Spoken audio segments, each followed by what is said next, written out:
Hey, my name is Jason from New Sounds, and welcome to the advanced tutorial for Ultimate Keys. My goal today is to make sure that you understand all the advanced routing options and the custom patch options as well, so you can set up this main stage project to fit your personal style. So before we dive into all the customization, we're gonna actually install the New Sounds channel strips into your computer so we can pull them up in main stage.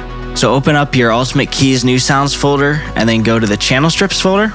We're gonna copy New Sounds instruments. You can right click and click copy or hit Control-C on your keyboard. Go to the music folder, go to audio music apps, channel strip settings, instrument, and then paste that folder in there. Now we can go inside main stage and look at our settings and go user channel strip settings, and we can see all of our instruments. So we can change those later if we want. Also, I want to show you guys how to save your own custom MIDI mapping assignments for each one of your keyboards or your MIDI controllers.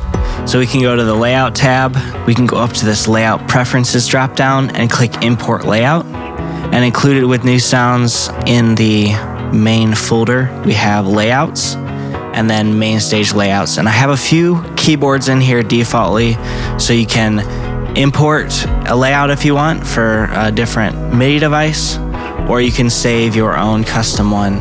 Once you assign it to your keyboard, then you can just hit export layout, save it under whatever folder. I just save it here in the main stage layouts, then name it whatever you want. We're going to talk about how to create your own custom patch, or like a collection of all your favorite sounds. So we're going to go to the bottom of this patch list and right click on this little dashed line here and click don't skip. And that's going to reveal a blank patch that I have hidden where you can create your own patch. So clicking on this blank patch, we can see on the right there is no instruments loaded, but all these faders are patched and all the effects are going to be patched as well. So all we have to do is just load in our favorite patches. There's two easy ways to do that, and I'm going to start with the first. So let's say I want a piano and a synth in here. I'm going to go to the pianos and pads, go to the channel strip, click on the settings tab at the top, and click copy channel strip setting. Then I'm going to go back to my blank patch, and I'm going to click on the settings tab again, and click paste channel strip setting. Now we have our piano in our custom patch on fader 1. As we can see, that's patched here as well. And then next we're gonna patch a synth. So we're gonna go to the synths patch, click on a pulse synth, copy that, go back to our blank patch and paste that in the next slot. Now the only thing you'll have to change are these labels at the bottom. So the first way is to copy and paste from another patch. The second way is to actually insert it straight from our custom channel strip settings folder. So we can click settings, go user channel strip settings, New Sounds instruments, or whatever other instruments you have, and then we can just start selecting all the patches that we want. Now we have our own custom patch with our own arrangement of sounds, and we can edit those sounds and change them however we want, and that won't affect the main preset patches.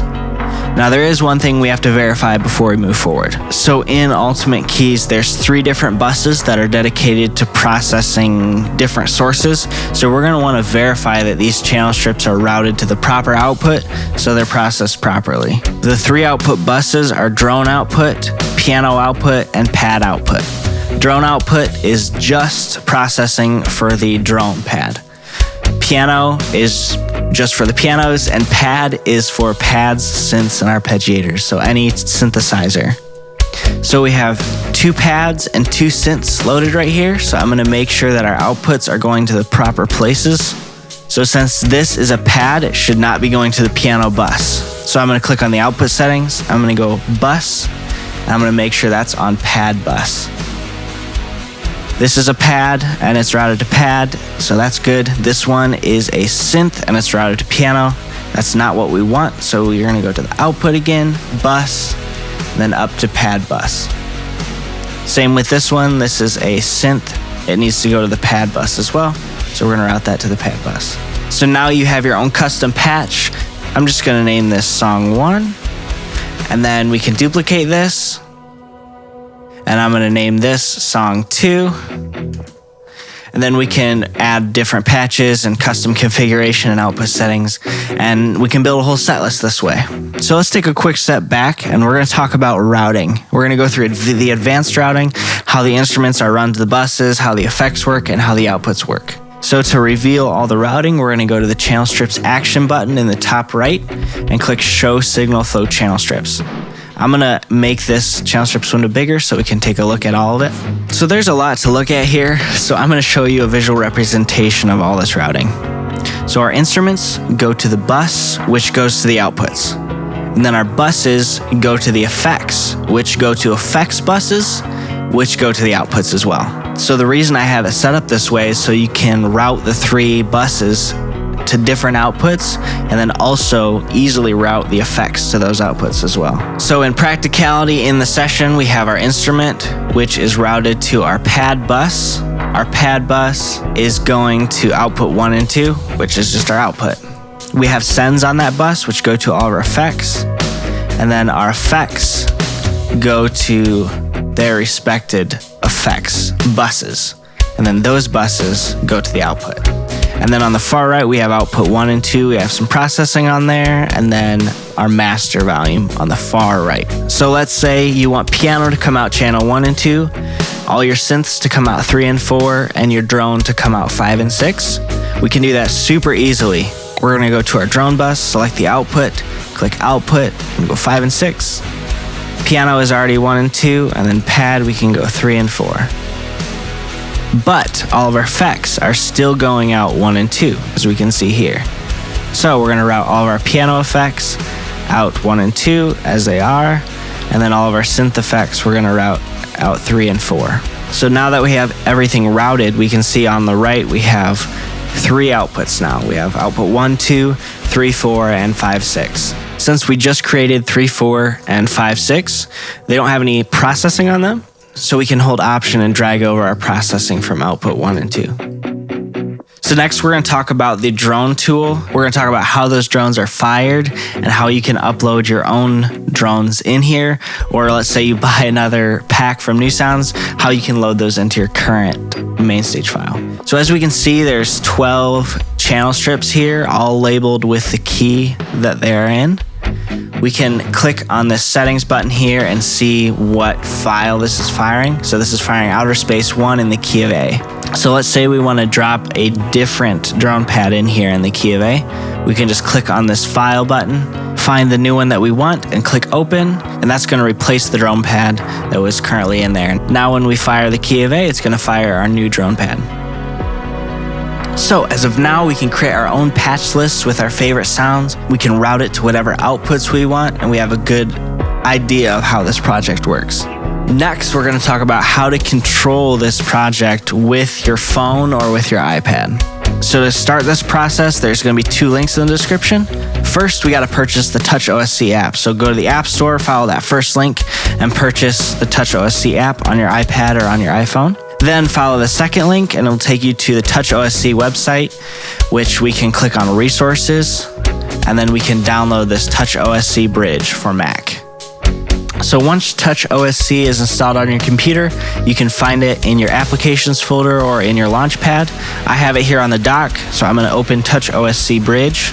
And the only thing that's going to happen is in the top right of your Mac, you're going to see this little B, and that's just letting you know that the bridge is on. So next we have to get the Touch OSC project file onto our iPad or iPhone. That project file is in that original folder you downloaded from the website. So you can go to Ultimate Keys New Sounds, which is the folder, go to Layouts, and it is labeled Ultimate Keys Touch OSC. So I have the Touch OSC app downloaded on my iPad, and I'm going to airdrop the Touch OSC project to myself. It's going to ask me if I want to save it to the iPad or open it with Touch OSC. I'm just going to open it straight up with Touch OSC, and it's going to open up the main stage project. Before we move forward, I got to load the Touch OSC layout for main stage, so I'm going to go to Layout, go to Layout Properties, and Import Layout. Inside the Ultimate Keys folder, I'm going to go to Layouts, Main Stage Layout, and then there's one labeled Touch OSC Layout. Click Import. It's going to prompt you, and then you click Continue Import. That's going to import all the MIDI assignments for Touch OSC. So again, with the bridge running on your computer, we're going to jump back to the iPad and we're going to go right next to the play button on the top. There's a chain link button. We're going to click that. We're going to turn on connection 1 under MIDI. And then we're also going to turn on connection 1 under bridge. As long as you're connected to the same Wi-Fi network, you can go to browse and then select your computer. You can click done in the top right and then click the play button on the top row. That's going to show your performance view on the iPad. Now, as you can see, as I press buttons on the iPad, we have MIDI values here in the top of the main stage project. And then we also have fader values, so we can move our faders. We can fire drone pads. We can mess with the effects.